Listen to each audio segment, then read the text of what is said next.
Surprise.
Ngasi koi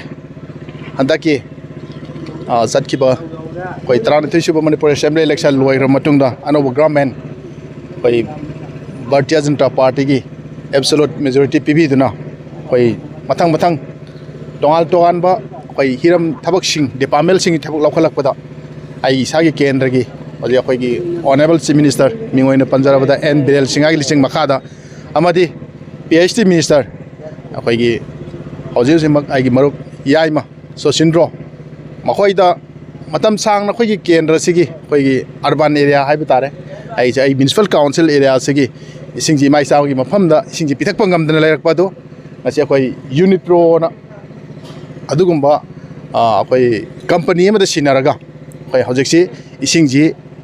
Antaki Lakadoba, December, coming 2023. Angan besar waktu sing pitak ngai gi, koi apa je payap tingba honi ngai gi ni betul ngasi koi hodok sare, loina na, ai gi nuksi dapat lamdam masih gi, ai gi mamal yam nabi maisa sing hal mamal sing, amari soroki na gi tetapi ni ba, koi silik sinau kuding makna, yari makai koi support tau biraga, aku itu lah iba government gi tongan ba item sing, aku yuki demok tetapi development sing sakut kong tang sing asa, aku masih na, aku cooperation tau raga, aku itu matam sang nawara ba, tungam drama maya mama. Koi hantar ke anu bersarkar sina, anu program mela sina, honorable chief minister gilising makhada.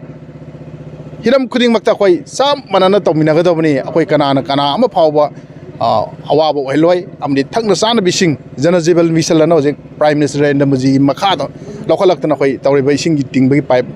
tengba tu ngasih lagi haure, mana masina koi